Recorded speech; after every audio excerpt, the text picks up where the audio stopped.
ਸਤਿਨਾਮ ਵਾਹਿਗੁਰੂ। ਵਾਹਿਗੁਰੂ ਜੀ ਕਾ ਖਾਲਸਾ, ਵਾਹਿਗੁਰੂ ਜੀ ਕੀ ਫਤਿਹ। ਗੁਰੂ ਰੂਪ ਗੁਰੂ ਕੀ ਪਿਆਰੀ ਸਾਧ ਸੰਗਤ ਜੀ, ਵਡਭਾਗੇ ਹਾਂ ਨਿਤਾ ਪ੍ਰਤੀ ਗੁਰਮਤਿ ਦੀ ਕਲਾਸ ਵਿੱਚ ਜੁੜ ਕੇ ਗੁਰਮਤਿ ਦੀ ਸਿੱਖਿਆ ਹਾਸਲ ਕਰ ਰਹੇ ਹਾਂ। ਸੋ ਅੱਜ ਜੋ ਅਸੀਂ ਭਾਈ ਗੁਰਦਾਸ ਜੀ ਦੀ 10ਵੀਂ ਵਾਰ ਜਿਸ ਦੀ ਵਿਚਾਰ ਸਾਂਝੀ ਕਰ ਰਹੇ ਹਾਂ, ਜੋ ਅੱਜ 10ਵੀਂ ਵਾਰ ਦੀ 8ਵੀਂ ਪੌੜੀ, ਜਿਸ ਵਿੱਚ ਦ੍ਰੋਪਦੀ ਦਾ ਇਤਿਹਾਸ ਜ਼ਿਕਰ ਕਰਦਿਆਂ ਭਾਈ ਗੁਰਦਾਸ ਜੀ ਨੇ ਇਹ ਦਰਸਾਇਆ ਕਿ ਉਹ ਪਰਮਾਤਮਾ ਆਪਣੇ ਸੇਵਕ ਦੀ ਆਪ ਪੱਤ ਰੱਖਦਾ ਹੈ, ਪੱਤ ਕੱਜਦਾ ਵੀ ਹੈ। ਸੋ ਅੱਜ ਇਹ ਇਤਿਹਾਸ ਜਿਹੜਾ ਭਾਈ ਗੁਰਦਾਸ ਜੀ ਨੇ ਇਸ ਵਾਰ ਦੇ ਰਾਹੀਂ ਜ਼ਿਕਰ ਕਰਕੇ ਸਾਨੂੰ ਸਮਝਾਉਣ ਦਾ ਯਤਨ ਕੀਤਾ ਕਿ ਹੇ ਭਾਈ, ਇਸ ਸੰਸਾਰ ਦੇ ਉੱਤੇ ਉਹ ਪਰਮਾਤਮਾ ਆਪਣੇ ਸੇਵਕਾਂ ਦੀ ਪੱਤ ਇੱਜ਼ਤ ਰੱਖਦਾ ਹੈ।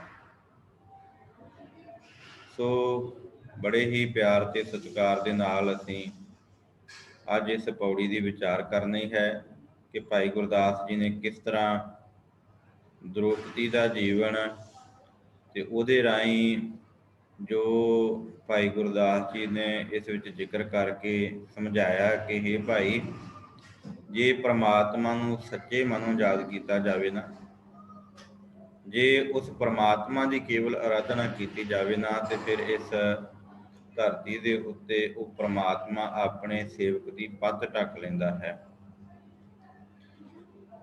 ਸੋ ਸਭ ਤੋਂ ਪਹਿਲਾਂ ਅਸੀਂ ਭਾਈ ਗੁਰਦਾਸ ਜੀ ਦੁਆਰਾ ਜੋ ਵਾਰ ਹੈ ਉਹਦੀ ਅਸੀਂ ਸਭ ਤੋਂ ਪਹਿਲਾਂ ਜਿਹੜਾ ਵਾ ਉਹ ਆਪ ਜੀ ਦੇ ਨਾਲ ਮੂਲ ਪਾਠ ਦੇ ਰੂਪ ਵਿੱਚ ਸਾਂਝ ਕਰਾਂਗੇ। ਆਪ ਜੀ ਦੀ ਸਕਰੀਨ ਉੱਤੇ ਜੋ ਵਾਰ ਹੈ ਭਾਈ ਗੁਰਦਾਸ ਜੀ ਦੀ 10ਵੀਂ ਉਹਦੀ 8ਵੀਂ ਪੌੜੀ,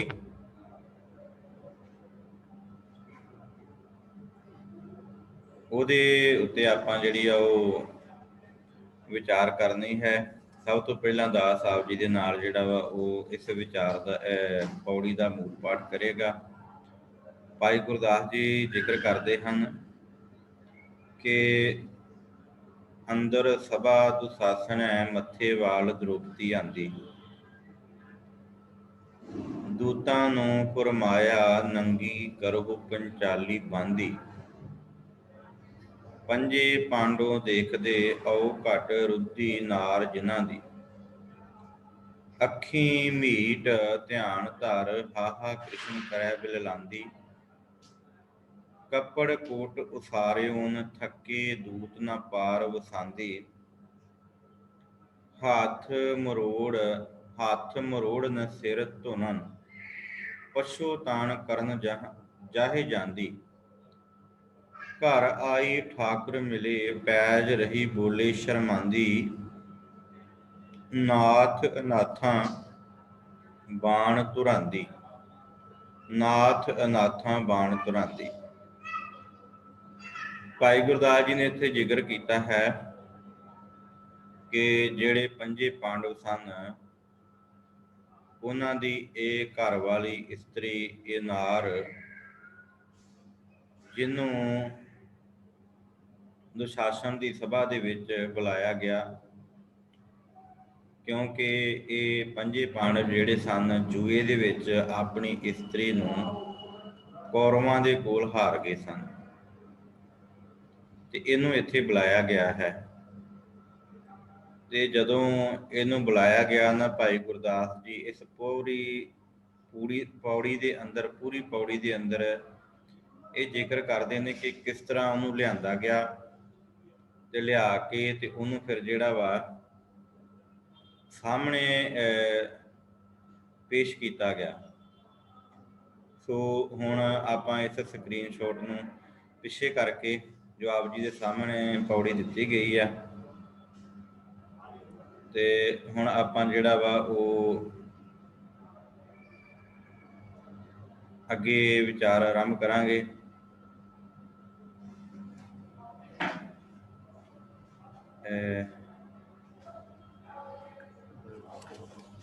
ਹਾਂਜੀ, ਸੋ ਅੱਜ ਇਸ ਵਾਰ ਦੇ ਅੰਦਰ ਜਿੱਥੇ ਭਾਈ ਗੁਰਦਾਸ ਜੀ ਨੇ ਦ੍ਰੋਪਦੀ ਦਾ ਜ਼ਿਕਰ ਕੀਤਾ, ਉੱਥੇ ਨਾਲ ਹੀ ਗੁਰੂ ਗ੍ਰੰਥ ਸਾਹਿਬ ਜੀ ਦੇ ਅੰਦਰ ਵੀ ਜੋ ਹੈ ਪ੍ਰਮਾਤਮਾ ਨੇ ਜਿਸ ਤਰ੍ਹਾਂ ਦ੍ਰੋਪਦੀ ਦੀ ਲਾਜ ਰੱਖੀ, ਇਸੇ ਤਰ੍ਹਾਂ ਹੀ ਗੁਰੂ ਸਾਹਿਬਾਨਾਂ ਨੇ ਵੀ ਜ਼ਿਕਰ ਕੀਤਾ ਹੈ।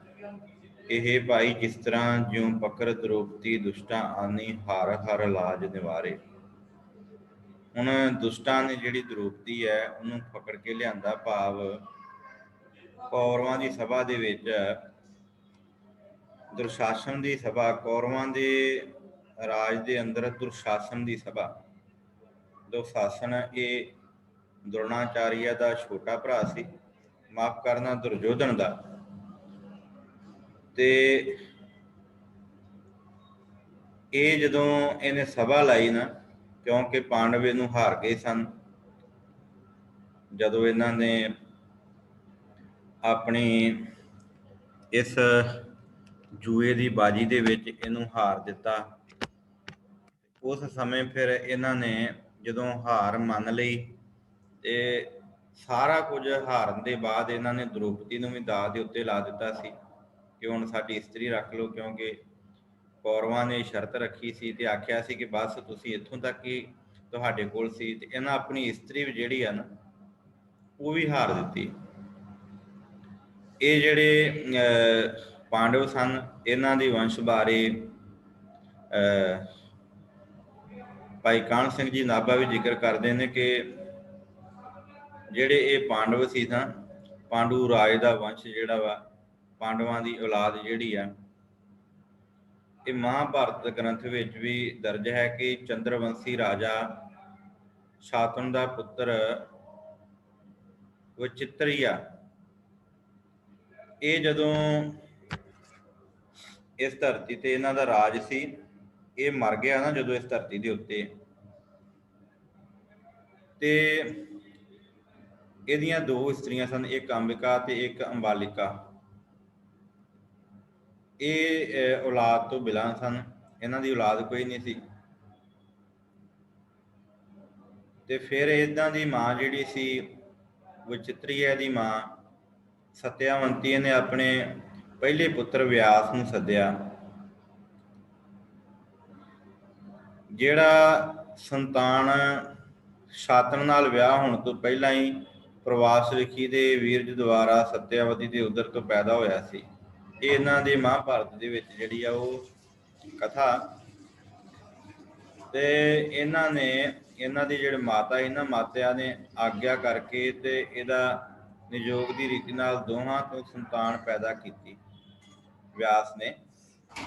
ਤੇ ਅੰਮਕਾ ਨੇ ਵਿਆਸ ਦਾ ਰੂਪ ਦੇਖ ਕੇ ਨੇਤਰ ਮੀਚ ਲਏ, ਇਸ ਕਰਕੇ ਉਸਨੇ ਉਧਰ ਤੋਂ ਤਿਸ਼ਟਿਆ ਜਿਹੜਾ ਅੰਨਾ ਸੀ, ਅਤੇ ਅੰਬਾਲਿਕਾ ਇਹ ਜਿਹੜਾ ਇਹਦਾ ਮੂੰਹ ਜਿਹੜਾ ਸੀ ਉਹ ਪੀਲਾ ਸੀ, ਜਿਸ ਕਰਕੇ ਇਹਨੂੰ ਪੀਲੇ ਰੰਗ ਵਾਲਾ ਵੀ ਪੁੱਤਰ ਕਿਹਾ ਗਿਆ। ਜਦੋਂ ਇਹ ਗੱਦੀ ਤੇ ਬੈਠਾ ਤੇ ਰਾਜ ਗੱਦੀ ਤੇ ਬੈਠਾ ਇਹ ਅੰਨਾ ਸੀ, ਇਸ ਲਈ ਪਾਂਡ ਰਾਜਾ ਜਿਹੜਾ ਹੋਇਆ, ਭੀਸ਼ਮ ਪਿਤਾਮਾ ਨੇ ਪਾਂਡੂ ਦਾ ਵਿਆਹ ਕੁੰਤੀ ਅਤੇ ਮਾਦਰੀ ਨਾਲ ਕੀਤਾ। ਇੱਕ ਵਾਰ ਸ਼ਿਕਾਰ ਕਰਦੇ ਹੋਏ ਪਾਂਡ ਨੇ ਕਿਮਿਆਦ ਰਿਖੀ ਨੂੰ, ਜੋ ਮਿਰਗ ਦਾ ਰੂਪ ਧਾਰ ਕੇ ਆਪਣੀ ਇਸਤਰੀ ਨਾਲ ਭੋਗ ਕਰ ਰਿਹਾ ਸੀ, ਤੀਰ ਨਾਲ ਮਾਰ ਦਿੱਤਾ।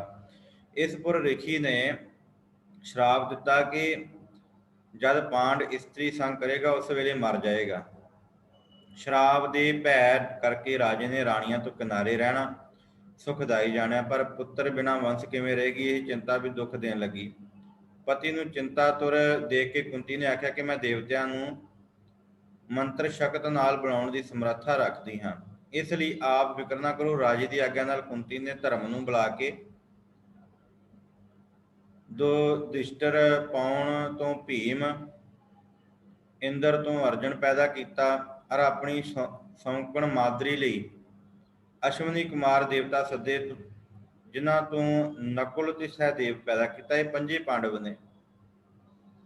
ਯੁਧਿਸ਼ਟਰ, ਭੀਮ, ਅਰਜਨ ਤੇ ਨਕੁਲ ਤੇ ਸਹਿਦੇਵ, ਇਹਨਾਂ ਵਿੱਚੋਂ ਜਿਹੜਾ ਜ਼ਿਕਰ ਆਉਂਦਾ ਹੈ ਭੀਮ ਬਾਰੇ ਵੀ ਇਹ ਬਹੁਤ ਤਾਕਤਵਰ ਸੀ। ਇੰਨੀ ਤਾਕਤ ਰੱਖਦਾ ਸੀ ਕਿ ਜਦੋਂ ਮੈਦਾਨੇ ਜੰਗ ਵਿੱਚ ਜਾਂਦਾ ਸੀ ਤਾਂ ਹਾਥੀਆਂ ਦੀਆਂ ਪੂਛਾਂ ਤੋਂ ਪਕੜ ਪਕੜ ਕੇ ਅਸਮਾਨ ਨੂੰ ਸੁੱਟ ਦਿੰਦਾ ਸੀ, ਤੇ ਹਾਥੀ ਕਹਿਣ ਤੋਂ ਭਾਵ ਕਿ ਧਰਤੀ ਤੋਂ ਚੁੱਕਿਆ ਹਾਥੀ ਅਸਮਾਨ ਵਿੱਚ ਜਾ ਡਿੱਗਦਾ ਸੀ, ਇੰਨੀ ਤਾਕਤ ਰੱਖਦਾ ਸੀ। ਤੇ ਅਰਜਨ, ਇਹ ਵੀ ਪਾਂਡਵ ਆ, ਪੰਜਾਂ ਪਾਂਡਵਾਂ ਚੋਂ ਇੱਕ, ਇਹ ਇੰਨੀ ਸਮਰੱਥਾ ਰੱਖਦਾ ਸੀ ਜਦੋਂ ਤੀਰ ਅੰਦਾਜ਼ੀ ਤੱਕੀ ਨਾ ਤੇ ਥਾਲ ਵਿੱਚ ਥੱਲੇ ਤੇਲ ਰੱਖ ਕੇ ਉੱਤੇ ਗੋਲ ਚੱਕਰ ਵਿੱਚ ਮੱਛੀ ਨੂੰ ਟਿਕਾ ਕੇ ਤੇ ਉਹਦੀ ਅੱਖ ਵਿੱਚ ਤੀਰ ਖੁੰਡਣਾ ਸੀ, ਤੇ ਇਹਨੇ ਤੇਲ ਦੇ ਵਿੱਚ ਵੇਖ ਕੇ ਥੱਲੇ ਧਿਆਨ ਠਾਹ ਨੂੰ ਕਰਕੇ ਤੇ ਉਸ ਮੱਛੀ ਦੀ ਅੱਖ ਦੇ ਵਿੱਚ ਜਿਹੜਾ ਵਾ ਉਹ ਤੀਰ ਫੁੰਡਿਆ ਸੀ। ਇੰਨਾ ਤਾਕਤਵਰ ਸੀ। ਇਹ ਪੰਜੇ ਪਾਂਡਵਾਂ ਦੀ ਜਿਹੜੀ ਆ ਇਹ ਕਹਾਣੀ ਹੈ। ਤੇ ਜਦੋਂ ਇਹ ਆਪਣਾ ਰਾਜ ਭਾਗ ਕੌਰਵਾਂ ਦੇ ਕੋਲ ਸਭ ਕੁਝ ਹਾਰ ਗਏ ਨਾ, ਇੱਥੋਂ ਤੱਕ ਕਿ ਆਪਣੀ ਪਤਨੀ ਵੀ ਹਾਰ ਗਏ, ਤੇ ਫਿਰ ਹਾਰਨ ਤੋਂ ਬਾਅਦ ਇਹਨਾਂ ਨੇ ਫਿਰ ਇਹਨਾਂ ਦੇ ਕੋਲੋਂ ਜਿਹੜੀ ਆ ਉਹ ਜਿਹੜੇ ਪਾਂਡਵ ਸਨ ਇਹਨਾਂ ਦੀ ਬੇਇੱਜ਼ਤੀ, ਇਹਨਾਂ ਦੀ ਹਾਨੀ ਕਰਨ ਵਾਸਤੇ ਇਹਨਾਂ ਦੀ ਪਤਨੀ ਨੂੰ ਬੁਲਾਇਆ। ਇਹਨਾਂ ਦੇ ਕੋਲੋਂ ਜਿਹੜਾ ਵਾ ਉਹ ਜਿਹੜਾ ਇਹਨਾਂ ਨੇ ਅਤਿਆਚਾਰ ਕੀਤੇ ਸਨ ਪਹਿਲਾਂ, ਉਹਨਾਂ ਦਾ ਬਦਲਾ ਲੈਣ ਵਾਸਤੇ ਫਿਰ ਇਹਨਾਂ ਨੇ ਦ੍ਰੋਪਦੀ ਨੂੰ ਭਰੀ ਸਭਾ ਦੇ ਵਿੱਚ, ਜਿਹੜੀ ਦੁਸ਼ਾਸਨ ਦੀ ਸਭਾ ਸੀ, ਉਹਦੇ ਵਿੱਚ ਬੁਲਾਇਆ। ਜਦੋਂ ਦੁਸ਼ਾਸਨ ਦੀ ਸਭਾ ਲੱਗੀ ਤੇ ਗੁਰਬਾਣੀ ਕਹਿੰਦੀ ਹੈ ਦੁਸ਼ਾਸਨ ਦੀ ਸਭਾ ਦ੍ਰੋਪਦੀ, ਜਦੋਂ ਦੁਸ਼ਾਸਨ ਦੀ ਸਭਾ ਲੱਗੀ ਤੇ ਉਸ ਸਭਾ ਦੇ ਵਿੱਚ ਦ੍ਰੋਪਦੀ ਨੂੰ ਲਿਆਂਦਾ ਗਿਆ, ਤੇ ਨਾਲ ਹੀ ਗੁਰਬਾਣੀ ਇਹ ਗੱਲ ਆਖਦੀ ਹੈ ਕਿ ਅੰਬਰ ਲੇਤ ਉਭਾਰੀ ਹਲੇ, ਭਾਵ ਫਿਰ ਉਹਨੂੰ ਬਚਾਅ ਵੀ ਕੀਤਾ। ਕਿਸ ਤਰ੍ਹਾਂ ਕੀਤਾ ਸੀ, ਥੋੜੀ ਜਿਹੀ ਸਾਖੀ ਜਿਹੜੀ ਉਹ ਸਰਵਣ ਕਰਨੀ ਹੈ। ਜਦੋਂ ਦ੍ਰੋਪਦੀ ਨੂੰ ਲਿਆਂਦਾ ਗਿਆ ਨਾ ਪਕੜ ਕੇ ਤੇ ਲੈ ਕੇ ਦੁਸ਼ਾਸਨ ਦੀ ਸਭਾ ਦੇ ਵਿੱਚ ਲਿਆ ਕੇ ਸਾਹਮਣੇ ਪੇਸ਼ ਕੀਤਾ, ਤੇ ਇਹਦੇ ਨਾਲ ਬੜੀਆਂ ਮਾੜੀਆਂ ਗੱਲਾਂ ਜਿਹੜੀਆਂ ਕੀਤੀਆਂ ਗਈਆਂ, ਬੜੇ ਮੰਦੇ ਬਚਨ ਬੋਲੇ ਗਏ। ਅਖੀਰ ਇਹਨੂੰ ਸਜ਼ਾ ਦਿੱਤੀ ਕਿ ਹੁਣ ਇਹਦੇ ਜਿਹੜੇ ਵਸਤਰ ਲਾ ਕੇ ਇਹਨੂੰ ਨਗਨ ਕਰ ਦੇਣਾ।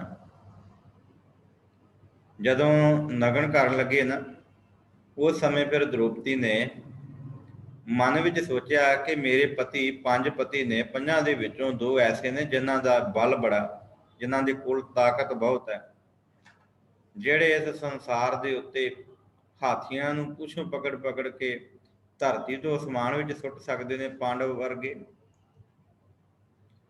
ਜਿਹੜੇ ਅਰਜਨ ਵਰਗੇ ਤੇਲ ਦੀ ਧਾਰ ਵਿੱਚ, ਤੇਲ ਦੇ ਥਾਲ ਵਿੱਚ ਵੇਖ ਕੇ ਤੇ ਮੱਛੀ ਦੀ ਅੱਖ ਕੱਢਣ ਦੀ ਸਮਰੱਥਾ ਰੱਖਦੇ ਨੇ, ਭਾਵ ਇੰਨੀ ਵੱਡੀ ਤੀਰ ਅੰਦਾਜ਼ੀ ਸੀ।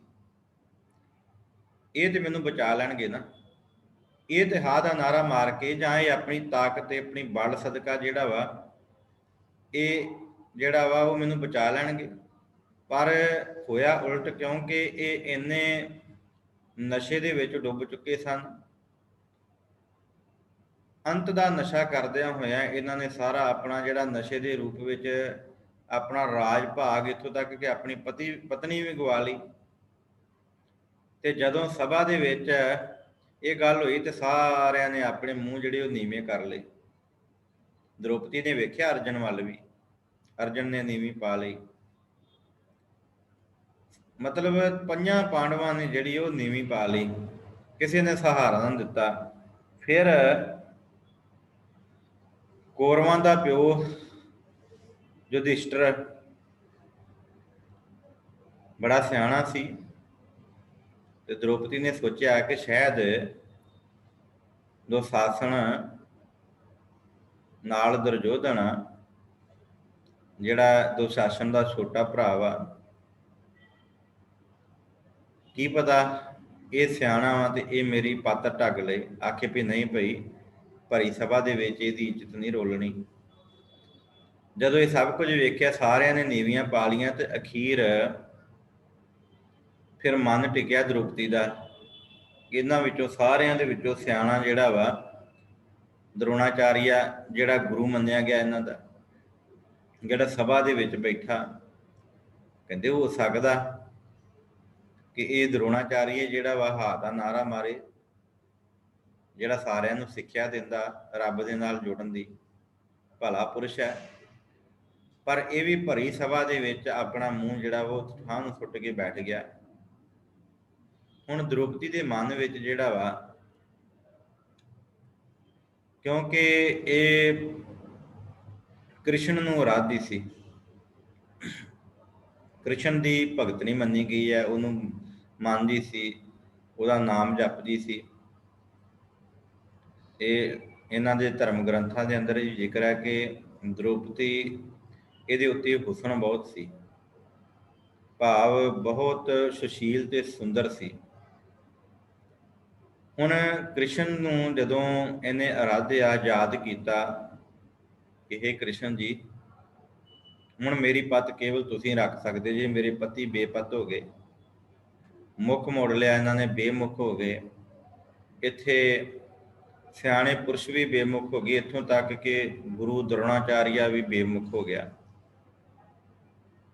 ਹੁਣ ਕੇਵਲ ਮੇਰੀ ਪੱਤ ਤੁਸੀਂ ਰੱਖ ਸਕਦੇ ਜੇ। ਇੱਥੋਂ ਪਹਿਲਾਂ ਇੱਕ ਸਾਖੀ ਆਉਂਦੀ ਹੈ ਕਿ ਜਦੋਂ ਇਹਦੇ ਬਸਤਰ ਲਾਉਣ ਲੱਗੇ ਨਾ, ਤੇ ਸਾਰਿਆਂ ਦਾ ਧਿਆਨ ਸੀ, ਬਸਤਰ ਖਿੱਚਣੇ ਸ਼ੁਰੂ ਕੀਤੇ, ਇੱਕ ਇੱਕ ਕਰਕੇ ਲਾਉਣਾ ਸ਼ੁਰੂ ਕੀਤਾ ਨਾ, ਤੇ ਅਖੀਰ ਉੱਤੇ ਇਹਨੇ ਜਦੋਂ ਪ੍ਰਮਾਤਮਾ ਨੂੰ ਯਾਦ ਕੀਤਾ, ਫਿਰ ਇਹਦੇ ਬਸਤਰ ਇੰਨੇ ਤਨ ਤੇ ਉੱਤੇ ਆ ਗਏ ਨਾ ਕਿ ਬਸਤਰ ਲਾਉਣ ਵਾਲੇ ਥੱਕ ਕੇ ਟੁੱਟ ਕੇ ਬਹਿ ਗਏ, ਪਰ ਤਨ ਦੇ ਉੱਤੋਂ ਬਸਤਰ ਨਹੀਂ ਮੁੱਕੇ। ਤੇ ਜਦੋਂ ਇਸ ਸਭਾ ਦੇ ਵਿੱਚ ਫਿਰ ਕ੍ਰਿਸ਼ਨ ਨੇ ਦ੍ਰੋਪਦੀ ਨੂੰ ਦਰਸ਼ਨ ਦਿੱਤੇ, ਤੇ ਦ੍ਰੋਪਦੀ ਨੇ ਇੱਕ ਗੱਲ ਆਖੀ, ਕ੍ਰਿਸ਼ਨ ਜੀ, ਮੈਂ ਤੁਹਾਨੂੰ ਭਗਵਾਨ ਮੰਨਦੀ ਹਾਂ, ਮੇਰੀ ਇੰਨੀ ਬੇਪਤੀ ਹੋ ਰਹੀ ਸੀ, ਮੇਰੀ ਇੱਜ਼ਤ ਲੱਥ ਰਹੀ ਸੀ ਕਿ ਤੁਸੀਂ ਮੈਨੂੰ ਆਣ ਕੇ ਬਚਾ ਨਹੀਂ ਸੀ ਸਕਦੇ। ਤੇ ਕ੍ਰਿਸ਼ਨ ਨੇ ਇੱਕ ਗੱਲ ਆਖੀ ਸੀ, ਦ੍ਰੋਪਦੀ, ਜਦੋਂ ਤੂੰ ਮੈਨੂੰ ਯਾਦ ਕੀਤਾ ਮੈਂ ਉਸੇ ਵੇਲੇ ਆ ਗਿਆ। ਕਹਿੰਦੀ ਨਹੀਂ, ਮੈਂ ਤਾਂ ਤੁਹਾਨੂੰ ਸਦਾ ਚੇਤੇ ਰੱਖਦੀ ਹਾਂ। ਕਹਿੰਦੀ ਨਹੀਂ, ਤੂੰ ਆਸਰਾ ਤੱਕਿਆ ਸਭ ਤੋਂ ਪਹਿਲਾਂ ਆਪਣੇ ਪਤੀਆਂ ਤੇ, ਤੇਰੇ ਪਤੀਆਂ ਨੇ ਮੁੱਖ ਮੋੜ ਲਿਆ। ਫਿਰ ਤੂੰ ਕੌਰਵਾਂ ਦੇ ਵੱਲ, ਜਿਹੜੇ ਸਿਆਣੇ ਪੁਰਸ਼ ਬੈਠੇ ਸਨ, ਜਿਨ੍ਹਾਂ ਵਿੱਚੋਂ ਯੁਧਿਸ਼ਟਰ ਵੀ ਬੈਠਾ, ਤੂੰ ਉਹਨਾਂ ਵੱਲ ਤੱਕਿਆ ਕਿ ਸ਼ਾਇਦ ਇਹਨਾਂ ਵਿੱਚੋਂ ਕੋਈ ਸਿਆਣਾ ਪੁਰਸ਼ ਬੋਲ ਪਏ ਇਸ ਸਭਾ ਦੇ ਵਿੱਚ। ਫਿਰ ਤੂੰ ਅਖੀਰ ਉੱਤੇ ਦਰੋਣਾਚਾਰੀਆ ਜਿਹੜਾ ਗੁਰੂ ਮੰਨਿਆ ਗਿਆ, ਉਹਦੇ ਉੱਤੇ ਵੀ ਤੂੰ ਆਸ ਰੱਖੀ। ਜਦੋਂ ਤੱਕ ਤੇਰੀ ਆਸ ਇਸ ਸੰਸਾਰੀ ਮਨੁੱਖਾਂ ਤੇ ਰਹੀ ਨਾ, ਉਦੋਂ ਮੈਂ ਪ੍ਰਗਟ ਕਿੱਥੋਂ ਹੋਣਾ ਸੀ। ਜਦੋਂ ਤੂੰ ਮੈਨੂੰ ਯਾਦ ਕੀਤਾ, ਯਾਦ ਕਰ, ਆਪਣੇ ਧਿਆਨ ਮਾਰ ਅੰਦਰ, ਜਦੋਂ ਤੂੰ ਮੈਨੂੰ ਯਾਦ ਕੀਤਾ ਨਾ, ਮੈਂ ਉਸੇ ਵੇਲੇ ਪ੍ਰਗਟ ਹੋ ਗਿਆ, ਭਾਵ ਮੈਂ ਉਸੇ ਵੇਲੇ ਤੇਰੇ ਕੋਲ ਆ ਗਿਆ, ਤੇ ਤੇਰੀ ਜਿਹੜੀ ਉਹ ਇੱਜ਼ਤ ਰੱਖ ਲਈ, ਤੇਰੀ ਇਹ ਪੱਤ ਢੱਕ ਲਈ। ਤੇ ਫਿਰ ਦ੍ਰੋਪਦੀ ਨੇ ਨਮਸਕਾਰ ਕੀਤੀ ਸੀ ਕ੍ਰਿਸ਼ਨ ਨੂੰ। ਤੇ ਗੁਰਬਾਣੀ ਆਖਦੀ ਹੈ ਕਿ ਦ੍ਰੋਪਦੀ ਲਾਜ ਨਿਵਾਰ ਉਦਾਹਰਣ, ਦ੍ਰੋਪਦੀ ਦੀ ਜਿਹੜੀ ਲਾਜ ਹੈ ਉਸ ਪਰਮਾਤਮਾ ਨੇ ਆਪ ਉਧਾਰ ਕਰਕੇ ਰੱਖੀ। ਭਰੀ ਸਭਾ ਦੇ ਵਿੱਚ ਜਦੋਂ ਨਾ ਬਸਤਰ ਛੀਨਤ ਦ੍ਰੋਪਦੀ, ਜਦੋਂ ਬਸਤਰ ਲਾਉਂਦੇ ਪਏ ਨੇ, ਤੇ ਰੱਖੀ ਲਾਜ, ਪਰਮਾਤਮਾ ਨੇ ਉਹਦੀ ਲਾਜ ਰੱਖ ਲਈ। ਅਸੀਂ ਕਈ ਵਾਰ ਪ੍ਰਮਾਣ ਪੜ੍ਹਿਆ ਹੋਵੇਗਾ, ਗੁਰਬਾਣੀ ਦੇ ਅੰਦਰ ਹੈ ਕਿ ਪੁਨ ਦ੍ਰੋਪਦੀ ਲਾਜ ਰੱਖੀ ਹਰ ਪ੍ਰਭ ਜੀ, ਛੀਨਤ ਬਸਤਰ ਦੀਨ ਬਹੁ ਸਾਜ। ਜਿਹੜੀ ਪੁਨ ਦ੍ਰੋਪਦੀ ਲਾਜ ਰੱਖੀ ਹਰ ਪ੍ਰਭ ਜੀ, ਛੀਨਤ ਬਸਤਰ, ਜਦੋਂ ਉਹਦੇ ਉੱਤੋਂ ਬਸਤਰ ਲਾਉਣ ਲੱਗੇ ਤੇ ਪ੍ਰਮਾਤਮਾ ਨੇ ਦੀਨ ਬਹੁ ਸਾਜ, ਜਿਹੜੇ ਉਹਦੇ ਉੱਤੇ ਤਨ ਦੇ ਉੱਤੇ ਇੰਨੇ ਬਸਤਰ ਪਾ ਦਿੱਤੇ, ਇੰਨੇ ਬਸਤਰ ਪਾ ਦਿੱਤੇ ਕਿ ਉਹਦੇ ਤਨ ਤੋਂ ਕੱਪੜੇ ਲਾਉਣੇ ਔਖੇ ਹੋ ਗਏ, ਇਸ ਲਈ ਕਿ ਉਹ ਇੱਕ ਪ੍ਰਮਾਤਮਾ ਦੀ ਬੰਦਗੀ ਕਰਨ ਵਾਲੀ ਸੀ। ਸੋ ਇਹ ਅੱਜ ਦੀ ਇਸ ਦ੍ਰੋਪਦੀ ਦੀ ਵਰਥਾਈ ਸਾਖੀ ਹੈ, ਜਿਸ ਵਿੱਚ ਭਾਈ ਗੁਰਦਾਸ ਜੀ ਨੇ ਵੀ ਜ਼ਿਕਰ ਕੀਤਾ ਕਿ ਉਹ ਆਪਣੇ ਭਗਤਾਂ ਦੀ ਜਿਹੜੀ ਆ ਉਹ ਪੈਜ ਰੱਖਦਾ ਹੈ, ਉਹ ਆਪਣੇ ਭਗਤਾਂ ਦੀ ਜਿਹੜੀ ਆ ਉਹ ਰੱਖਿਆ ਕਰਦਾ ਹੈ। ਸੋ ਆਪਾਂ ਹੁਣ ਇਹਦੀ ਇਸ ਵਾਰ ਦੀ ਜਿਹੜੀ ਪੌੜੀ ਹੈ ਇਹਦੀ ਵੀ ਵਿਚਾਰ ਕਰਨੀ ਹੈ, ਜਿੱਥੇ ਆਪਾਂ ਇਤਿਹਾਸ ਅੰਦਰੋਂ ਜਾਣਿਆ ਕਿ ਕਿਸ ਤਰ੍ਹਾਂ ਭਰੀ ਸਭਾ ਦੇ ਵਿੱਚ ਸਾਰਿਆਂ ਨੇ ਮੁੱਖ ਮੋੜ ਲਿਆ, ਸੰਸਾਰੀ ਲੋਕਾਂ ਦੇ। ਇੱਥੇ ਇੱਕ ਮੈਂ ਆਪ ਜੀ ਦੇ ਨਾਲ ਜ਼ਰੂਰ ਬੇਨਤੀ ਕਰਦੇ ਜਾਵਾਂ ਕਿ ਅੱਜ ਦੇ ਸੰਸਾਰ ਦੇ ਅੰਦਰ ਵੀ ਅਸੀਂ ਜਿਹੜਾ ਆਸਰਾ ਨਾ ਉਹ ਮਨੁੱਖਾਂ ਦਾ ਤੱਕ ਲਿਆ। ਤੁਸੀਂ ਵੇਖਦੇ ਹੀ ਜੇ ਸੰਸਾਰ ਦੇ ਅੰਦਰ ਇਹ ਜਦੋਂ ਜਦੋਂ ਵੀ ਕਿਸੇ ਤੇ ਵਿਪਤਾ ਪਈ ਤੇ ਉਹ ਸਭ ਤੋਂ ਪਹਿਲਾਂ ਆਪਣੇ ਘਰ, ਆਪਣੇ ਸਭ ਤੋਂ ਹਿੱਤ ਮਾਂ ਪੁੱਤਰ ਤੇ ਆਸ ਰੱਖਦੀ ਹੈ, ਪੁੱਤ ਪਿਓ ਤੇ ਆਸ ਰੱਖਦਾ,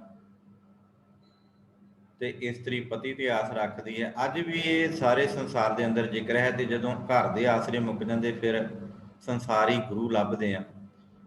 ਤੇ ਫਿਰ ਉਹ ਗੁਰੂ ਲੱਭਣ ਦੇ ਲਈ ਆਪਾਂ ਜਿਹੜਾ ਵਾ ਉਹ ਥਾਂ ਥਾਂ ਤੇ ਭਟਕਦਿਆਂ ਹੋਇਆਂ ਜਿਹੜੇ ਪਖੰਡੀ ਦੇਹਧਾਰੀ ਨੇ, ਜਿਹੜਾ ਪਖੰਡ ਰਚਦੇ ਨੇ, ਦੁਰਨਾਚਾਰੀਆ ਵਰਗੇ ਹੈ ਤੇ ਬੜਾ ਉੱਤਮ ਪੁਰਸ਼ ਸੀ, ਪਰ ਜਿੱਥੇ ਜ਼ਰੂਰਤ ਪਈ ਉੱਥੇ ਫਿਰ ਇਹਨੇ ਜਾ ਕੇ ਦਗਾ ਦੇ ਦਿੱਤਾ। ਜਿਸ ਤਰ੍ਹਾਂ ਤੁਸੀਂ ਵੇਖਦੇ ਜੇ ਵੱਡੇ ਵੱਡੇ ਜਿਹੜੇ ਅੱਜ ਦੇ ਸੰਸਾਰੀ ਆਪਣੇ ਆਪ ਨੂੰ ਗੁਰੂ ਖਵਾਉਂਦੇ ਨੇ, ਜੇ ਹੁਣ ਜੇਲ੍ਹਾਂ ਵਿੱਚ ਡੱਕੇ ਗਏ ਨੇ, ਆਖਦੇ ਸੀ ਜਿਹਨਾਂ ਨੂੰ ਲੋਕ ਪਿਤਾ ਜੀ ਆਖ ਕੇ ਕਹਿੰਦੇ ਸੀ ਨਾ ਵੀ ਇਹ ਸਾਡੇ ਪਿਤਾ ਜੀ ਹੈ, ਤੇ ਅੱਜ ਉਹ ਬਲਾਤਕਾਰ ਦੇ ਕੇਸਾਂ ਵਿੱਚ ਅੰਦਰ ਚਲੇ ਗਏ। ਜਦੋਂ ਸਮਾਂ ਬਣਿਆ ਨਾ ਉਦੋਂ ਸੰਸਾਰ ਦੇ ਉੱਤੇ ਉਹਨਾਂ ਦੀ ਹਾਨੀ ਹੋਈ ਤੇ ਨਾਮ ਕੇਵਲ ਉਸ ਪਰਮਾਤਮਾ ਦਾ ਰਿਹਾ, ਉੱਤਮ ਨਾਮ ਜਿਹਨੇ ਸਦਾ ਸਾਥ ਦਿੱਤਾ ਨਾ ਕੇਵਲ ਉਸ ਪਰਮਾਤਮਾ ਦਾ ਹੀ ਰਹਿੰਦਾ ਹੈ। ਅੱਜ ਵੀ ਸਾਨੂੰ ਵੀ ਜ਼ਰੂਰਤ ਹੈ ਇਸ ਸਾਖੀ ਤੋਂ, ਜਿਹੜੀ ਭਾਈ ਗੁਰਦਾਸ ਜੀ ਨੇ ਜ਼ਿਕਰ ਕੀਤਾ ਨਾ, ਇਸ ਸਾਖੀ ਤੋਂ ਸਾਨੂੰ ਜੋ ਸੇਧ ਮਿਲਦੀ ਹੈ ਨਾ, ਅੱਜ ਸਾਨੂੰ ਵੀ ਇਹ ਸੇਧ ਇਹੋ ਹੀ ਮਿਲਦੀ ਹੈ ਕਿ ਆਪਾਂ ਉਸ ਪਰਮਾਤਮਾ ਨੂੰ ਜਿਹੜਾ ਵਾ ਸਦਾ ਯਾਦ ਕਰਦਿਆਂ ਹੋਇਆਂ ਉਹਦੇ ਉੱਤੇ ਆਸ ਰੱਖਣੀ ਚਾਹੀਦੀ ਹੈ, ਕਿਉਂਕਿ ਨਾਥ ਅਨਾਥਾਂ ਬਾਣ ਧੁਰਾਂਦੀ, ਉਹ ਪਰਮਾਤਮਾ ਜਿਹੜਾ ਨਾ, ਜਿਹੜਾ ਨਾਥਾਂ ਦਾ ਅਨਾਥ ਭਾਵ ਜਿਹੜਾ ਸਾਰਿਆਂ ਨੂੰ ਸੰਭਾਲਣ ਵਾਲਾ ਹੈ। ਅਨਾਥ ਹੁੰਦਾ ਜਿਹਦਾ ਕੋਈ ਨਹੀਂ, ਅਨਾਥ ਕਹਿ ਦਿੰਦੇ ਨਾ ਕਿ ਅਨਾਥ ਆ, ਤੇ ਫਿਰ ਉਹਨੂੰ ਅਨਾਥ ਆਸ਼ਰਮ ਦੇ ਵਿੱਚ ਛੱਡ ਆਉਂਦੇ ਆ। ਭਾਈ ਗੁਰਦਾਸ ਜੀ ਕਹਿੰਦੇ ਉਹਨਾਂ ਅਨਾਥਾਂ ਦਾ ਵੀ ਉਹ ਪਰਮਾਤਮਾ ਨਾਥ ਹੈ, ਉਹਨਾਂ ਨੂੰ ਨਾਂ ਦੇਣ ਵਾਲਾ। ਬਾਣ ਧੁਰਾਂਦੀ, ਭਾਈ ਗੁਰਦਾਸ ਜੀ ਕਹਿੰਦੇ ਨੇ ਕਿ ਉਹ ਪਰਮਾਤਮਾ ਜਿਹੜਾ ਨਾ ਉਹ ਆਣ ਕੇ ਤੇ ਉਹਨਾਂ ਨੂੰ ਆਪ ਬਚਾਉਂਦਾ ਹੈ, ਕਿਉਂਕਿ ਧੁਰ ਤੋਂ, ਧੁਰਾਂਦੀ ਧੁਰ ਤੋਂ ਉਹਦੀ ਇਹ ਆਵਾਜ਼ ਹੈ। ਉਹਦੀ ਬਾਣ, ਇੱਥੇ ਬਾਣ ਦਾ ਅਰਥ ਆਵਾਜ਼ ਵੀ ਆ ਜਾਂਦਾ ਤੇ ਥਾਂ, ਵਾਦੀ ਜਿਹਨੂੰ ਕਹਿ ਦਿੰਦੇ ਆ ਨਾ ਕਿ ਇਹਦੀ ਵਾਦੀ ਹੈ, ਕਿ ਆਹ ਕੰਮ ਕਰਨੋਂ ਨਹੀਂ ਹਟਦਾ, ਇਹਦੀ ਆਦਤ। ਤੇ ਭਾਈ ਗੁਰਦਾਸ ਜੀ ਕਹਿੰਦੇ ਪ੍ਰਮਾਤਮਾ ਦੀ ਆਦਤ ਹੈ ਧੁਰ ਦਰਗਾਹ ਤੋਂ, ਧੁਰ ਤੋਂ, ਜਦੋਂ ਤੋਂ ਇਹ ਸ੍ਰਿਸ਼ਟੀ ਪੈਦਾ ਹੋਈ ਉਸ ਤੋਂ ਹੀ, ਕਿ ਉਹ ਆਪਣੇ ਭਗਤਾਂ ਦੀ ਹਰ ਯੁੱਗ ਯੁੱਗ ਭਗਤ ਉਹ ਪਾਇਆ, ਹਰ ਯੁੱਗ ਦੇ ਅੰਦਰ ਹੀ ਉਹ ਆਪਣੇ ਭਗਤ ਦੀ ਜਿਹੜੀ ਉਹ ਇੱਜ਼ਤ ਪੱਤ ਰੱਖਦਾ ਹੈ। ਸੋ ਆਪਾਂ ਵਿਚਾਰ ਕਰਦੇ ਹਾਂ, ਭਾਈ ਗੁਰਦਾਸ ਜੀ ਕਹਿੰਦੇ ਨੇ ਕਿ ਅੰਦਰ ਸਭਾ ਦੁਸਾਸਣੇ ਮੱਥੇ ਵਾਲ ਦ੍ਰੋਪਦੀ ਆਂਦੀ। ਮੱਥੇ ਵਾਲ ਤੋਂ ਭਾਵ ਹੈ ਉਹਨੂੰ ਘਸੀਟ ਕੇ, ਜੂੜੇ ਤੋਂ ਪਕੜ ਕੇ, ਉਹਦੇ ਕੇਸਾਂ ਤੋਂ ਪਕੜ ਕੇ ਧੁੰਦੀ ਹੋਈ ਦ੍ਰੋਪਦੀ ਨੂੰ ਜਿਹੜਾ ਵਾ ਦੁਸਾਸਨ ਦੀ ਸਭਾ ਵਿੱਚ ਲਿਆਂਦਾ ਗਿਆ ਤੇ ਦੂਤਾਂ ਨੂੰ ਫਰਮਾਇਆ, ਜਿਹੜੇ ਉਹਨਾਂ ਦੇ ਦੂਤ ਸਨ, ਪਹਿਰੇਦਾਰ ਸਨ, ਜਿਹੜੇ ਨੌਕਰ ਸਨ, ਉਹਨਾਂ ਨੂੰ ਫਿਰ ਆਖਿਆ ਕਿ ਨੰਗੀ ਕਰੋ ਪੰਚਾਲੀ ਬਾਂਦੀ, ਇਹਨੂੰ ਨੰਗੀ ਕਰੋ। ਇਹ ਸਭਾ ਦੇ ਵਿੱਚ ਇਹ ਜਿਹੜੀ ਪੰਚਾਲੀ ਹੈ, ਇੱਥੇ ਭਾਈ ਗੁਰਦਾਸ ਜੀ ਨੇ ਜ਼ਿਕਰ ਕੀਤਾ ਹੈ ਪੰਚਾਲੀ, ਤੇ ਭਾਈ ਵੀਰ ਸਿੰਘ ਜੀ ਆਖਦੇ ਨੇ ਕਿ ਇਹ ਪੰਜਾਬ ਦੀ ਜਾਈ ਆ।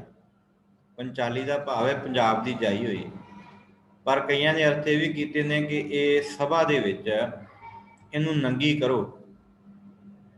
ਜਦੋਂ ਇੰਨੀ ਗੱਲ ਆਖੀ ਨਾ ਤੇ ਭਾਈ ਗੁਰਦਾਸ ਜੀ ਕਹਿੰਦੇ ਨੇ ਪੰਜੇ ਪਾਂਡੋ ਵੇਖਦੇ ਆਉ ਘੱਟ ਰੁੱਧੀ ਨਾਰ, ਜਿਨ੍ਹਾਂ ਦੀ ਨਾਰ ਸੀ ਨਾ, ਜਿਨ੍ਹਾਂ ਦੀ ਇਹ ਪਤਨੀ ਸੀ, ਉਹ ਪੰਜੇ ਪਾਂਡਵ ਇਹਦੇ ਵੱਲ ਵੇਖਦੇ ਨੇ। ਇਹ ਕੀ ਗੱਲ ਹੋ ਗਈ, ਇਹ ਕੀ ਵਿਪਤਾ ਆਣ ਪਈ, ਕਿਸ ਔਕੜ ਵਿੱਚ ਸਾਡੀ ਇਸਤਰੀ ਫਸ ਗਈ। ਅਸੀਂ ਤੇ ਹਾਰੇ ਸੀ, ਅਸੀਂ ਸੋਚਿਆ ਕਿ ਕੋਈ ਨਾ ਇਹਨਾਂ ਵਿੱਚੋਂ ਕੋਈ ਕੌਰਵੇ ਦੇ ਨਾਲ ਵਿਆਹ ਕਰਾ ਲਏਗਾ, ਆਪਣਾ ਘਰ ਵਸਾ ਲਏਗਾ, ਪਰ ਇਹ ਤੇ ਬੇਪਤੀ ਹੋ ਰਹੀ ਸਾਡੀ ਨਾਰ ਦੀ। ਪਰ ਹੀਆ ਕਿਸੇ ਦਾ ਨਹੀਂ ਪਿਆ, ਕਿਸੇ ਦੇ ਅੰਦਰ ਅਣਖ ਨਹੀਂ ਜਾਗੀ, ਗੈਰਤ ਨਹੀਂ ਜਾਗੀ ਕਿ ਅਸੀਂ ਆਪਣੀ ਪਤਨੀ ਨੂੰ, ਆਪਣੀ ਨਾਰ ਨੂੰ ਬਚਾ ਲਈਏ। ਕੀ ਹੋਇਆ ਜੇ ਸਾਡੀ ਨਾਰ ਉੱਤੇ ਵਿਪਤਾ ਪਈ ਹੈ, ਵੱਧ ਤੋਂ ਵੱਧ ਅਸੀਂ ਮਾਰੀ ਜਾਵਾਂਗੇ, ਆਪਣੀ ਜਾਨ ਪਿਆਰੀ ਹੋ ਗਈ। ਤੇ ਜਦੋਂ ਇਹ ਵੇਖਦੇ ਨੇ ਤੇ ਫਿਰ ਅੱਖੀਂ ਮੀਟ ਧਿਆਨ ਧਰ, ਜਦੋਂ ਸਾਰਿਆਂ ਨੇ ਮੁਖ ਫੇਰ ਲਿਆ ਨਾ ਪੰਜੇ ਪਾਂਡਵਾਂ ਨੇ, ਨਾ ਦ੍ਰੋਣਾਚਾਰੀਆ ਨੇ, ਨਾ ਕਿਸੇ ਕੌਰਵਾਂ ਦੇ ਵਿੱਚੋਂ ਸਿਆਣੇ ਨੇ, ਕਿਸੇ ਵੀ ਮਨੁੱਖ ਨੇ ਹਾਅ ਦਾ ਨਾਅਰਾ ਨਹੀਂ ਮਾਰਿਆ। ਤੇ ਫਿਰ ਗੁਰੂ ਭਾਈ ਗੁਰਦਾਸ ਜੀ ਕਹਿੰਦੇ ਨੇ, ਫਿਰ ਉਹਨੇ ਆਪਣੇ ਗੁਰੂ ਨੂੰ ਯਾਦ ਕੀਤਾ, ਆਪਣੇ ਭਗਵਾਨ ਨੂੰ ਯਾਦ ਕੀਤਾ।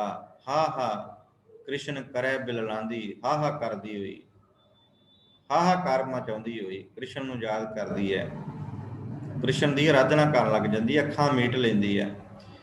ਤੇ ਭਾਈ ਗੁਰਦਾਸ ਜੀ ਕਹਿੰਦੇ ਨੇ, ਕੱਪੜ ਕੋਟ ਉਸਾਰਿਓਨ। ਫਿਰ ਉਸ ਕ੍ਰਿਸ਼ਨ ਨੇ, ਭਗਵਾਨ ਨੇ ਇਹਦੇ ਤਨ ਦੇ ਉੱਤੇ ਕਰੋੜਾਂ ਕੱਪੜੇ ਉਸਾਰ ਦਿੱਤੇ, ਭਾਵ ਇਹਦੇ ਤਨ ਉੱਤੇ ਲਪੇਟ ਦਿੱਤੇ। ਤੇ ਥੱਕੇ ਦੂਤ, ਜਿਹੜੇ ਦੂਤਾਂ ਨੂੰ ਫਰਮਾਇਆ ਸੀ ਨਾ, ਜਿਹੜੇ ਨੌਕਰਾਂ ਨੂੰ, ਜਿਹੜੇ ਉਸ ਸਮੇਂ ਦੁਸ਼ਾਸਨ ਦੀ ਸਭਾ ਦੇ ਵਿੱਚ ਖੜੇ ਸਨ, ਬੜੇ ਬੜੇ ਜਵਾਨ, ਕਹਿੰਦੇ ਸਨ ਇਹ ਥੱਕਦੇ ਨਹੀਂ ਸਨ। ਇੰਨੇ ਇੰਨੇ ਤਾਕਤਵਰ ਇਹਨਾਂ ਨੇ ਆਪਣੇ ਦੂਤ ਰੱਖੇ ਸਨ।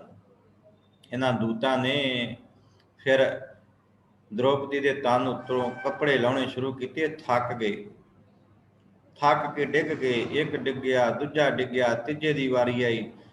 ਹਜ਼ਾਰਾਂ ਦੇ ਰੂਪ ਵਿੱਚ ਇਹ ਡਿੱਗਦੇ ਪਏ ਨੇ, ਪਰ ਉਹਦੇ ਤਨ ਦੇ ਉੱਤੋਂ ਜਿਹੜਾ ਕੋਟ ਉਸਾਰੇ ਨੇ, ਕੱਪੜ ਜਿਹੜੇ ਨੇ, ਕੱਪੜੇ ਹਜ਼ਾਰਾਂ ਕੱਪੜੇ, ਕਰੋੜਾਂ ਕੱਪੜੇ ਉਸਾਰ ਦਿੱਤੇ, ਉਹ ਲੱਥਦੇ ਨਹੀਂ ਪਏ। ਭਾਈ ਗੁਰਦਾਸ ਜੀ ਕਹਿੰਦੇ, ਹੱਥ ਮਰੋੜਨ ਸਿਰ ਧੁਣਨ। ਹੁਣ ਹੱਥ ਇਹਨਾਂ ਦੇ ਥੱਕ ਗਏ ਨੇ, ਹੱਥ ਮਰੋੜਨ, ਇਹਨਾਂ ਦੇ ਹੱਥ ਜਿਹੜੇ ਆ ਨਾ ਥੱਕ ਗਏ ਨੇ। ਤੇ ਜਦੋਂ ਹੱਥ ਥੱਕ ਗਏ ਤੇ ਫਿਰ ਇਹ ਸਿਰ ਵਿੱਚ, ਜਿੱਦਾਂ ਜਦੋਂ ਬੰਦਾ ਥੱਕ ਹਾਰ ਜਾਂਦਾ ਨਾ, ਤੇ ਕਈ ਵਾਰ ਤੁਸੀਂ ਵੇਖਿਆ ਹੋਣਾ, ਜਦੋਂ ਬੰਦਾ ਲੜਦਾ ਹੋਇਆ ਥੱਕ ਜਾਏ ਤੇ ਫਿਰ ਨਾ ਖਲੋ ਕੇ ਇੱਕ ਪਾਸੇ ਜਦੋਂ ਥੱਕ ਹਾਰ ਕੇ ਤੇ ਸਿਰ ਵਿੱਚ ਖੁਰਕਣ ਲੱਗ ਜਾਂਦਾ ਕਿ ਇਹ ਕੀ ਬਣਿਆ, ਮੈਂ ਇੰਨਾ ਕੁੱਟਣਾ ਸੀ ਇੰਨਾ ਹੀ ਕੁੱਟਿਆ ਗਿਆ, ਜਾਂ ਮੈਂ ਇੰਨਾ ਚਿਰ ਲੜਨਾ ਸੀ ਇੰਨਾ ਹੀ ਲੜਿਆ ਗਿਆ। ਕਈ ਵਾਰ ਭਲਵਾਨ, ਦੋ ਭਲਵਾਨ ਲੜਦੇ ਹੋਣ ਨਾ, ਜਦੋਂ ਢੱਠ ਜਾਏ ਉਹ ਵੀ ਇੱਕ ਪਾਸੇ ਖੜਾ ਹੋ ਕੇ ਤੇ ਸਿਰ ਦੇ ਉੱਤੇ ਖੁਰਕਣ ਲੱਗ ਜਾਂਦਾ। ਭਾਈ ਗੁਰਦਾਸ ਜੀ ਕਹਿੰਦੇ ਨੇ, ਜਦੋਂ ਥੱਕ ਜਾਂਦੇ ਨੇ ਤੇ ਫਿਰ ਸਿਰ ਉੱਤੇ ਖੁਰਕਦੇ ਨੇ ਤੇ ਪਛਤਾਣ ਕਰਨ, ਫਿਰ ਪਛਤਾਵਾ ਕਰਦੇ ਨੇ। ਜਾਹੇ ਜਾਂਦੀ, ਜਦੋਂ ਇਹਨਾਂ ਦੀ ਯਾਹ ਨਹੀਂ ਨਾ ਜਾਂਦੀ, ਜਾਹੇ ਜਾਂਦੀ ਭਾਵ ਕਹਿੰਦੇ ਨਾ ਇਹਦੀ ਹੁਣ ਯਾਹ ਨਹੀਂ ਗਈ, ਮੇਰੀ ਯਾਹ ਨਹੀਂ ਹੈਗੀ ਵੀ ਇਹ ਕੰਮ ਕਰ ਸਕਾਂ, ਮੇਰੇ ਵਿੱਚ ਤਾਕਤ। ਜਦੋਂ ਇਹਨਾਂ ਦੀ ਤਾਕਤ ਖਤਮ ਹੋ ਗਈ, ਹੁਣ ਤਾਕਤ ਰਹੀ ਕੋਈ ਨਹੀਂ, ਥੱਕ ਜਾਂਦੇ ਨੇ ਤੇ ਫਿਰ ਪਛਤਾਉਂਦੇ ਨੇ ਕਿ ਇਹ ਕੀ ਬਣ ਗਿਆ। ਫਿਰ ਇੱਥੇ ਪਾਂਡਵ ਵੀ ਵੇਖਦੇ ਨੇ, ਮਨ ਵਿੱਚ ਇਹ ਕਰਦੇ ਨੇ ਕਿ ਕੀ ਪਤਾ ਸੀ ਪਰਮਾਤਮਾ ਨੇ ਇੰਨੀ ਰੱਖਿਆ ਕਰਨੀ, ਅਸੀਂ ਵਿੱਚੋਂ ਕੋਈ ਉੱਠ ਪੈਂਦੇ। ਪਛਤਾਵਾ ਹੁੰਦਾ ਨਾ ਬਾਅਦ ਵਿੱਚ, ਐਸੇ ਪਛਤਾਵੇ ਜ਼ਿੰਦਗੀ ਦੇ ਵਿੱਚ ਕਈ ਆਉਂਦੇ ਨੇ। ਜਦੋਂ ਸਾਹਿਬ ਸੱਚੇ ਪਾਤਸ਼ਾਹ ਗੁਰੂ ਗੋਬਿੰਦ ਸਿੰਘ ਪਾਤਸ਼ਾਹ ਜੀ ਨੇ ਨਾ ਭਰੇ ਦੀਵਾਨ ਦੇ ਵਿੱਚੋਂ ਆਵਾਜ਼ ਮਾਰੀ ਨਾ, ਉਹਦੇ ਵਿੱਚੋਂ 5 ਨਿਤਰੇ ਸਨ, 5 ਜਿਨ੍ਹਾਂ ਨੂੰ 5 ਪਿਆਰੇ ਆਖਿਆ ਗਿਆ। ਤੇ ਬਾਕੀ ਫਿਰ ਪਛਤਾਉਣ ਲੱਗੇ ਕਿ ਸਾਨੂੰ ਪਤਾ ਹੁੰਦਾ ਤੇ ਅਸੀਂ ਵੀ ਜਾ ਪੈਂਦੇ। ਪਛਤਾਵਾ ਬੜਾ ਮਾੜਾ। ਇਹ ਜਦੋਂ ਪਛਤਾਵਾ ਆਉਂਦਾ, ਪਛਤਾਵੇ ਦੇ ਵਿੱਚ ਬਾਅਦ ਚ ਗੁਰਬਾਣੀ ਵੀ ਇਸ ਗੱਲ ਦੀ ਗਵਾਹੀ ਭਰਦੀ ਹੈ ਕਿ ਜਦੋਂ ਮਨੁੱਖ ਸਾਰੇ ਕੰਮ ਕਰ ਲੈਂਦਾ ਨਾ ਤੇ ਫਿਰ ਪਛਤਾਵਾ ਰਹਿ ਜਾਂਦਾ। ਤੇ ਜਦੋਂ ਪਛਤਾਵਾ ਰਹਿ ਜਾਵੇ ਫਿਰ ਹੱਥ ਕੁਛ ਨਹੀਂ ਆਉਂਦਾ। ਇਸ ਕਰਕੇ ਭਈ ਪਛਤਾਵਾ ਨਹੀਂ ਕਰਨਾ। ਪਛਤਾਵਾ ਕਰਨ ਤੋਂ ਪਹਿਲਾਂ ਜੋ ਗੁਰੂ ਦਾ ਹੁਕਮ ਹੈ ਉਹ ਮੰਨ ਲੈਣਾ ਚਾਹੀਦਾ। ਇਹ ਸਮਝ ਲੈਣਾ ਚਾਹੀਦਾ ਕਿ ਇਸ ਧਰਤੀ ਦੇ ਉੱਤੇ ਜਿਹੜਾ ਵਾ ਉਹ ਆਪਣੀ ਰੱਖਿਆ, ਆਪਣੇ ਸੇਵਕ ਦੀ ਲੱਜਾ, ਆਪਣੇ ਸੇਵਕ ਦੀ ਪੱਤ ਆਪ ਕੱਜ ਲੈਂਦਾ। ਬੜੇ ਥਾਈਂ ਗੁਰ ਇਤਿਹਾਸ ਦੇ ਵਿੱਚ ਵੀ ਉਦਾਹਰਨਾਂ ਆਉਂਦੀਆਂ ਨੇ। ਗੁਰੂ ਦੇ ਸਿੱਖ ਜਦੋਂ ਇਸ ਸੰਸਾਰ ਦੇ ਉੱਤੇ ਚੱਲਦਿਆਂ ਹੋਇਆਂ ਕਿਤੇ ਬਿਪਤਾ ਆਣ ਪਈ, ਉਸ ਬਿਪਤਾ ਵਿੱਚ ਵੀ ਗੁਰੂ ਨੇ ਉੱਦਾਂ ਦੀ ਲਾਜ ਰੱਖੀ।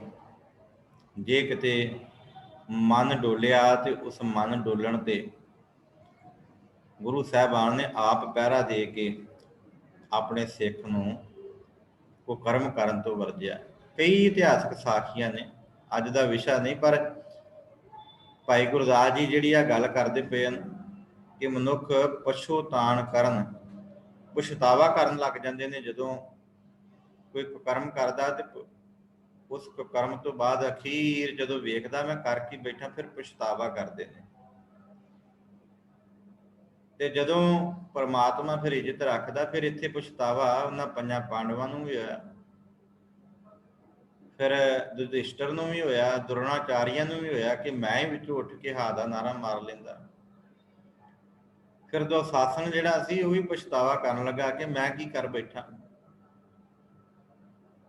ਇਹ ਤਾਂ ਭਗਤ ਨਹੀਂ ਸੀ ਰੱਬ ਦੀ। ਇਸ ਪਛਤਾਵੇ ਵਿੱਚ ਸਾਰੀ ਸਭਾ ਜਿਹੜੀ ਆ ਉਹ ਬੈਠ ਗਈ। ਪਰ ਇੱਥੇ ਭਾਈ ਗੁਰਦਾਸ ਜੀ ਕਹਿੰਦੇ ਨੇ, ਘਰ ਆਈ ਠਾਕੁਰ ਮਿਲੇ, ਪੈਜ ਰਹੀ ਬੋਲੇ ਸ਼ਰਮਾਂਦੀ। ਹੁਣ ਜਦੋਂ ਪਰਮਾਤਮਾ ਘਰ ਵਿੱਚ ਆਇਆ ਨਾ, ਘਰ ਆਈ ਠਾਕੁਰ, ਜਦੋਂ ਸੁਆਮੀ ਨੂੰ ਮਿਲੇ ਨਾ, ਅੱਗੋਂ ਸੁਆਮੀ ਆ ਕੇ ਮਿਲਿਆ, ਘਰ ਆਈ, ਜਦੋਂ ਘਰ ਆਈ ਨੂੰ ਅੱਗੋਂ ਸੁਆਮੀ ਮਿਲੇ ਤੇ ਪੁੱਛਣ ਲੱਗੇ, ਦ੍ਰੋਪਦੀ ਪੈਜ ਰਹਿ ਗਈ? ਤੇ ਸ਼ਰਮਾਉਂਦੀ ਹੋਈ ਨੇ ਉੱਤਰ ਦਿੱਤਾ ਸੀ, ਹਾਂ ਜੀ। ਸ਼ਰਮਾਂਦੀ ਹੋਈ ਨੇ ਇਹ ਗੱਲ ਕਹੀ ਸੀ, ਹਾਂ ਠਾਕੁਰ ਮੇਰੀ ਲਾਜ ਰਹਿ ਗਈ। ਪਰ ਇੱਥੇ ਮੈਂ ਜ਼ਿਕਰ ਕਰਾਂ ਕਿ ਫਿਰ ਇਸਨੇ ਇਹ ਗੱਲ ਪੁੱਛੀ ਸੀ, ਇਹ ਮੇਰੇ ਪ੍ਰਭੂ ਜੀਓ, ਜਦੋਂ ਮੇਰੇ ਤੇ ਔਕੜ ਬਣ ਲੱਗੀ, ਮੈਂ ਅਖੀਰ ਤੱਕ ਤੈਨੂੰ ਸਿਮਰਿਆ। ਕਹਿੰਦੇ ਸਿਮਰੇ ਅਖੀਰ ਤੇ ਸੀ, ਜਦੋਂ ਤੈਨੂੰ ਪਤਾ ਚੱਲ ਗਿਆ ਮੇਰੀ ਕੋਈ ਵੀ ਇਹਨਾਂ ਵਿੱਚੋਂ ਬਾਂਹ ਫੜਨ ਵਾਲਾ ਨਹੀਂ, ਤੇ ਉਦੋਂ ਹੀ ਤੂੰ ਮੈਨੂੰ ਸਿਮਰਿਆ। ਜੇ ਕਿਤੇ ਪਹਿਲਾਂ ਸਿਮਰਿਆ ਹੁੰਦਾ ਮੈਂ ਪਹਿਲੇ ਬੋੜ ਪੈਣਾ ਸੀ। ਇੰਨੀ ਬੇਪਤ ਤੈਨੂੰ ਹੋਣੀ ਨਹੀਂ ਸੀ। ਜਿਹੜੇ ਇਹਨਾਂ ਨੇ ਮੰਦੇ ਬੋਲ ਬੋਲੇ ਨੇ ਉਹ ਵੀ ਨਹੀਂ ਸੀ ਬੋਲੇ ਜਾਣੇ। ਤੇਰੀ ਲਾਜ ਰੱਖਣੀ ਸੀ, ਉਸ ਮੈਂ ਤੇਰੀ ਲਾਜ ਪਹਿਲਾਂ ਤੋਂ ਹੀ ਰੱਖ ਲੈਣੀ ਸੀ। ਪਰ ਤੇਰਾ ਜਿਹੜਾ ਆਸਰਾ ਸੀ, ਪਹਿਲਾਂ ਤੂੰ ਇਹਨਾਂ ਸੰਸਾਰੀ ਮਨੁੱਖਾਂ ਤੇ ਜਿਹੜਾ ਵਾ ਉਹ ਲਾਜ ਆਸ ਰੱਖ ਲਈ। ਸੋ ਭਾਈ ਗੁਰਦਾਸ ਜੀ ਕਹਿੰਦੇ ਨੇ ਕਿ ਜਦੋਂ ਇਸ ਘਰ ਆਈ ਠਾਕੁਰ ਮਿਲੇ, ਪੈਜ ਰਹੀ ਬੋਲੀ ਸ਼ਰਮਾਂਦੀ। ਇਹਨੇ ਜਿਹੜੀ ਆ ਜਦੋਂ ਠਾਕੁਰ ਮਿਲਿਆ ਤੇ ਫਿਰ ਸ਼ਰਮਾਂਦੀ ਹੋਈ ਬੋਲੀ ਕਿ ਹਾਂ ਪ੍ਰਮਾਤਮਾ ਜੀ ਤੁਸੀਂ ਮੇਰੀ ਪੈਜ ਰੱਖ ਲਈ। ਤੇ ਨਾਥ ਅਨਾਥਾਂ ਬਾਣ ਧੁਰਾਂਦੀ, ਜਿਹੜੀ ਇਸ ਪੌੜੀ ਦੀ ਅਖੀਰ ਉੱਤੇ ਜਿਹੜਾ ਜ਼ਿਕਰ ਆਇਆ, ਜਿਹੜਾ ਨਿਚੋੜ ਕੱਢਿਆ, ਭਾਈ ਗੁਰਦਾਸ ਜੀ ਕਹਿੰਦੇ ਅਸਲ ਵਿੱਚ ਇਸ ਧਰਤੀ ਦੇ ਉੱਤੇ ਜਿਹੜੇ ਨੇ ਪਰਮਾਤਮਾ ਜਿਹੜੇ ਆ ਉਹ ਆਪਣੇ ਜਿਹੜੇ ਅਨਾਥ ਗਿਣੇ ਗਏ ਨੇ, ਜਿਨ੍ਹਾਂ ਦਾ ਥਾਂ ਕੋਈ ਨਹੀਂ, ਉਹਨਾਂ ਨੂੰ ਥਾਂ ਦੇਣ ਵਾਲਾ ਪ੍ਰਮਾਤਮਾ, ਨਾਂ ਦੇਣ ਵਾਲਾ ਪ੍ਰਮਾਤਮਾ। ਨਾਥ ਅਨਾਥਾਂ ਬਾਣ ਧੁਰਾਂਦੀ, ਇਹ ਧੁਰ ਤੋਂ ਉਹਦਾ ਜਿਹੜਾ ਵਾ ਵਡੱਪਣ ਹੈ ਕਿ ਉਹ ਆਪਣੇ ਅਨਾਥ ਜਿਹੜੇ ਭਗਤ ਨੇ, ਜਿਨ੍ਹਾਂ ਨੂੰ ਕੋਈ ਕਹਿ ਦਿੰਦਾ ਕਿ ਇਹਨਾਂ ਦਾ ਟਿਕਾਣਾ ਕੋਈ ਨਹੀਂ, ਉਹਨਾਂ ਨੂੰ ਉਹ ਟਿਕਾਣਾ ਦੇ ਦਿੰਦਾ ਹੈ, ਨਾਂ ਦੇ ਦਿੰਦਾ ਹੈ। ਸੋ ਸਾਨੂੰ ਅੱਜ ਦੀ ਇਸ ਪੌੜੀ ਤੋਂ ਸਮਝਣ ਦੀ ਜ਼ਰੂਰਤ ਹੈ ਕਿ ਇਹ ਭਾਈ ਇਸ ਧਰਤੀ ਦੇ ਉੱਤੇ ਉਹ ਪ੍ਰਮਾਤਮਾ ਸਦਾ ਆਪਣੇ ਸੇਵਕ ਦੀ ਆਪ ਪੈਜ ਰੱਖਦਾ। ਆਪਣੇ ਸੇਵਕ ਕੀ ਆਪੇ ਰੱਖੈ, ਆਪੇ ਨਾਮ ਜਪਾਵੈ। ਜਦੋਂ ਵਿਪਤਾ ਪਈ ਨਾ ਦ੍ਰੋਪਦੀ ਉੱਤੇ, ਤੇ ਆਪੇ ਫਿਰ ਉਹਨੂੰ ਚੇਤੇ ਆ ਗਿਆ। ਆਪ ਉਹ ਪ੍ਰਮਾਤਮਾ ਨੇ ਉਸ ਸਮੇਂ ਭਗਵਾਨ ਕਹੇ ਜਾਂਦੇ ਕ੍ਰਿਸ਼ਨ ਨੇ ਉਹਨੂੰ ਆਪ ਆਪਣਾ ਨਾਮ ਚੇਤੇ ਕਰਵਾਇਆ, ਤੇ ਉਹਦੀ ਆਪ ਬਾਂਹ ਫੜ ਕੇ ਉਹਦੀ ਲੱਜਾ ਰੱਖੀ, ਉਹਦੇ ਤਨ ਉੱਤੇ ਬਸਤਰ ਪਾ ਦਿੱਤੇ। ਸੋ ਅੱਜ ਸਾਨੂੰ ਜ਼ਰੂਰਤ ਹੈ ਗੁਰੂ ਵੱਲੋਂ ਦਰਸਾਏ ਹੋਏ ਮਾਰਗ ਉੱਤੇ ਚੱਲ ਕੇ, ਜੋ ਭਾਈ ਗੁਰਦਾਸ ਜੀ ਨੇ ਸਾਨੂੰ ਸਮਝਾਇਆ ਕਿ ਇਹ ਭਾਈ ਇਹ ਨਾ ਸਮਝ ਤੂੰ ਆਸਰੇ ਤੱਕਦਾ, ਹਾਂ ਇਹ ਸੰਸਾਰ ਦੇ ਉੱਤੇ ਪ੍ਰਮਾਤਮਾ ਵੱਲੋਂ ਕਰਮਾਂ ਦੇ ਕਰਕੇ ਪਿਛਲੇ ਕੋਈ ਕਰਮ ਸਨ ਜਿਨ੍ਹਾਂ ਦੇ ਕਰਕੇ ਸਾਨੂੰ ਇਹ ਸੰਸਾਰ ਦੇ ਵਿੱਚ ਇਹ ਪਰਿਵਾਰਕ ਇਹ ਸੱਜਣ ਮਿਲੇ ਨੇ। ਠੀਕ ਹੈ, ਇਹ ਸੰਸਾਰੀ ਰੂਪ ਵਿੱਚ ਜ਼ਰੂਰ ਕੰਮ ਆਉਣਗੇ, ਪਰ ਜਦੋਂ ਕਈ ਵਾਰ ਸੰਸਾਰ ਦੇ ਉੱਤੇ ਸਭ ਤੋਂ ਵੱਡੀ ਵਿਪਤਾ ਆ ਜਾਏ ਨਾ, ਤੇ ਫਿਰ ਇਹ ਸਾਰੇ ਸਭੋ ਭੱਜੇ ਆਸਰਾ ਚੁੱਕੈ ਸਭ ਅਸਰਾਓ, ਚਿਤ ਆਵੇ ਉਸ ਪਾਰ ਬ੍ਰਹਮ ਧਨ ਲੱਗੇ ਨਾ ਤੱਤੀ ਵਾ। ਫਿਰ ਜਦੋਂ ਪ੍ਰਮਾਤਮਾ ਚੇਤੇ ਆਉਂਦਾ ਫਿਰ ਤੱਤੀ ਵਾ ਨਹੀਂ ਲੱਗਦੀ, ਜਦੋਂ ਸਾਰੇ ਆਸਰੇ ਭੱਜ ਜਾਂਦੇ ਨੇ, ਜੋ ਸਾਰੇ ਆਸਰੇ ਛੱਡ ਕੇ ਨਿਆਸਰਾ ਕਰਕੇ ਚਲੇ ਜਾਂਦੇ ਹਨ ਨਾ, ਫਿਰ ਉਦੋਂ ਪ੍ਰਮਾਤਮਾ ਹੀ ਆਪਣੇ ਸੇਵਕ ਦੀ ਲਾਜ ਰੱਖਦਾ ਹੈ। ਅੱਜ ਦੀ ਇਸ ਪੌੜੀ ਦੇ ਵਿੱਚੋਂ ਇਹ ਸਿੱਖਿਆ ਮਿਲਦੀ ਹੈ। ਸੋ ਆਪ ਸਭ ਸੰਗਤ ਦਾ ਧੰਨਵਾਦ, ਜਿਨ੍ਹਾਂ ਨੇ ਬੜੇ ਪਿਆਰ ਸਤਿਕਾਰ ਨਾਲ ਗੁਰਮਤਿ ਕਲਾਸ ਵਿੱਚ ਜੁੜ ਕੇ ਗੁਰਮਤਿ ਦੀ ਸਾਂਝ ਬਣਾਈ ਹੈ। ਸੋ ਜੇ ਅੱਜ ਦੀ ਕਲਾਸ ਬਾਬਤ ਕਿਸੇ ਦਾ ਕੋਈ ਸਵਾਲ ਹੋਵੇ ਤੇ ਉਹ ਜ਼ਰੂਰ ਪੁੱਛ ਸਕਦਾ। ਉਪਰੰਤ ਅਸੀਂ ਸਮਾਪਤੀ ਕਰੀਏ ਜੀ, ਕਿਉਂਕਿ ਸਮਾਂ ਹੋ ਗਿਆ ਹੈ। ਸੋ ਮੈਂ ਆਪ ਜੀ ਦੇ ਮਾਈਕ ਜਿਹੜੇ ਨੇ ਉਹ ਔਨ ਕਰ ਰਿਹਾ।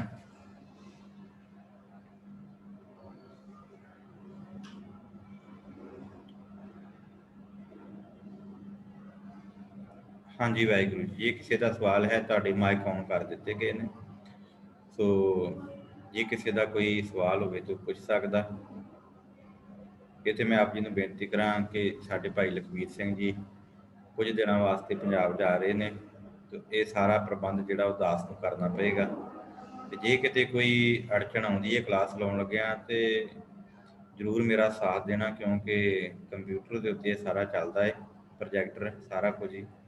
ਤੇ ਕਈ ਵਾਰ ਕੋਈ 19-21 ਜਿਹੜੀ ਉਹ ਰਹਿ ਜਾਂਦੀ ਹੈ। ਮੈਂ ਵੈਸੇ ਤਾਂ ਕੱਲ੍ਹ ਦੀ ਕੋਸ਼ਿਸ਼ ਕਰ ਰਿਹਾ ਕਿ ਸਭ ਕੁਝ ਸਿੱਖ ਜਾਵਾਂ, ਕੋਸ਼ਿਸ਼ ਕੀਤੀ, ਅੱਜ ਸਾਰਾ ਆਪ ਹੀ ਚਲਾਇਆ, ਤਾਂ ਕਰਕੇ ਵਿੱਚ ਕੁਛ ਨਾ ਇੱਕ ਦੋ ਪ੍ਰੋਬਲਮ ਆ ਗਈਆਂ ਸੀ। ਤੇ ਇਸ ਕਰਕੇ ਜਿਹੜਾ ਵਾ ਉਹ ਆਪ ਨੇ ਦੱਸਦਾ ਜਿਹੜਾ ਸਹਿਯੋਗ ਦੇਣਾ। ਸੋ ਮੇਰੇ ਖਿਆਲ ਕਿਸੇ ਦਾ ਕੋਈ ਸਵਾਲ ਨਹੀਂ ਹੈ। ਇਸੇ ਤਰ੍ਹਾਂ ਹੀ ਕੱਲ੍ਹ ਦੀ ਜਿਹੜੀ ਆ ਉਹ ਅਗਲੀ ਪੌੜੀ ਅਸੀਂ ਜਿਹੜੀ ਆ ਉਹ ਆਪ ਜੀ ਦੇ ਨਾਲ ਸਾਂਝੀ ਕਰਾਂਗੇ। ਆਓ ਫਤਿਹ ਬੁਲਾਈਏ ਅਖੀਰ ਤੇ ਕਲਾਸ ਦੀ ਸਮਾਪਤੀ ਕਰੀਏ ਜੀ।